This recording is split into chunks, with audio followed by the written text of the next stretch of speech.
السلام علیکم ورحمۃ اللہ وبرکاتہ۔ محترم طلباء کرام، میں آپ کو آن لائن کلاسز میں خوش آمدید کہتا ہوں دل کی گہرائیوں سے۔ پیارے بچوں، یہ جو آج کی میں نے یہ 3 سلائیڈز بنائی ہیں، یہ اسباق سے اور اردو قواعد سے تھوڑا ہٹ کے کام ہے، جو کہ ہماری کاپی میں جو ہے بیٹا وہ چند صفحات میں موجود ہے، اور وہ ہے فہرست۔ ٹھیک ہے نا، فہرست کا کام۔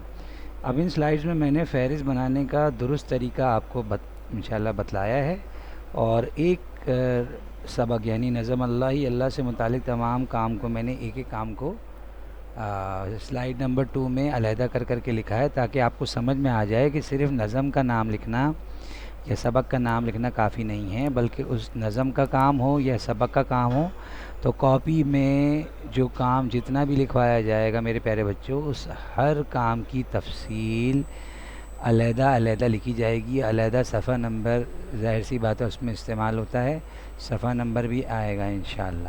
ٹھیک ہے، اسی طرح اگر اردو قواعد کا کام آتا ہے تو وہ علیحدہ اسباق و نظم سے انہی کے ساتھ نیچے ہی آ جائے گا، لیکن وہ کام علیحدہ سے ہمیں اس کو جو ہے نمایاں کرنا پڑے گا، جیسے مضمون، درخواست اور فعل اور اس کی اقسام وغیرہ اسم۔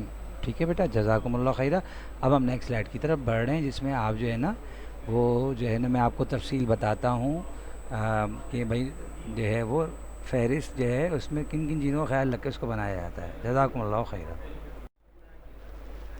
اچھا میرے پیارے بچوں، اب آپ لوگ جو ہے نا سلائیڈ نمبر 2 دیکھ رہے ہیں، یہ کوئی اتنا مشکل کام نہیں ہے، لیکن اس کے لیے مجھے الگ سے ایک ویڈیو اپلوڈ اس لیے کرنی پڑ رہی ہے میرے بچوں، تاکہ آپ لوگ اگر ایک مرتبہ خوب توجہ سے مکمل دھیان کے ساتھ اس کو سیکھ لیں اور سمجھ لیں اور عمل میں لے آئیں کہ فہرست کو کس طرح بنایا جاتا ہے، تو آپ کو انشاءاللہ باقی نظموں اور اسباق کا کام یا اردو قواعد کے حوالے سے جب ہم فہرست میں لکھتے ہیں تو وہ طریقہ آپ کو سمجھ میں آ جائے گا۔ دیکھیں، فہرست میں 4 چیزیں جو آپ سے متعلق ہیں وہ نہایت اہم ہیں۔ اس میں نمبر 1 چیز ہے نمبر شمار، یعنی یہ جو کام ہے یہ کاپی میں کس نمبر پہ ہے، پہلے نمبر پہ ہم نے فلاں کام کیا، دوسرے نمبر پہ دوسرا کام کیا۔ ٹھیک ہے، تاریخ، اس روز تاریخ کیا تھی جس روز آپ نے یہ کام کاپی میں کیا، چاہے وہ گھر کا کام ہو چاہے جماعت کا کام ہو۔ ٹھیک ہے بیٹے، گھر کا کام ہو چاہے جماعت کا کام ہو، تاریخ اسی روز کی اردو میں لکھی جائے گی۔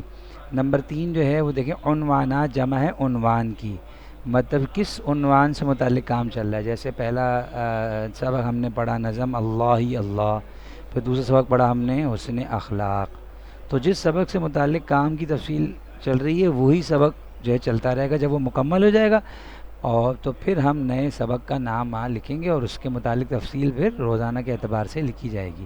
اچھا، یہ صفحہ نمبر جو ہے نا بیٹا، یہ بک کا نہیں ہے، یہ صفحہ نمبر آپ کی کاپی کا ہے، تو اس کے لیے ضروری ہے کہ آپ کی کاپی میں پیجنگ جو ہے نا مکمل ہو، اور وہی صفحہ نمبر آپ نے لکھنا ہے جس پہ آپ نے یہ جو ہے درج جو موجودہ کام ہے، جس صفحے پہ آپ کی کاپی میں موجود ہے وہی صفحہ نمبر آپ نے اپنی کاپی میں لکھنا ہے۔ آپ نے میرا دیکھا دیکھی ایسے نہیں کرنا میرے بیٹے، آپ نے اپنی کاپی کے صفحے کے مطابق کرنا ہے۔ جزاکم اللہ خیرہ۔ باقی یہ دستخط استاد ہے، یہ جب اگر آپ نے یہ چاروں چیزوں کو بخوبی بغیر غلطیوں کے لکھا ہے تو پھر یہاں آگے جو معلم ہے جیسے میں ہوں انشاءاللہ میرے دستخط آئیں گے۔ جزاکم اللہ خیرہ۔ اب نیکسٹ سلائیڈ کی طرف ہم بڑھتے ہیں۔ اچھا بیٹا، آخر میں میرے پیارے بچوں چند گزارشات میں کرتا جاؤں۔ یہ کوئی ہوم ورک اسائن نہیں کیا میں نے، بلکہ دوبارہ سے میں نے جو ہے نا وہ ایک نوٹ کی صورت میں آپ کو کچھ اہم باتیں یہ بتانی ہیں کہ ہر سبق سے متعلق تمام کام کی تفصیل علیحدہ علیحدہ لکھنا ضروری ہے۔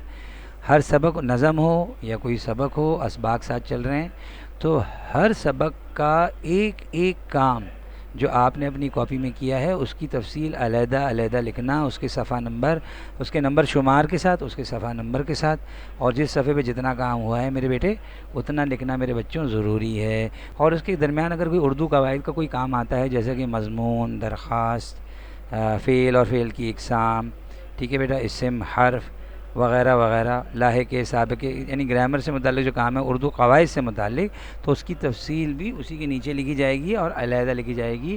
میں امید کرتا ہوں کہ آپ کو یہ میری پریزنٹیشن انشاءاللہ پسند آئے گی، اور آپ کو جو ہے انشاءاللہ اللہ کے حکم سے آپ کو یہ سمجھ میں آئے گی۔ جزاکم اللہ خیرہ۔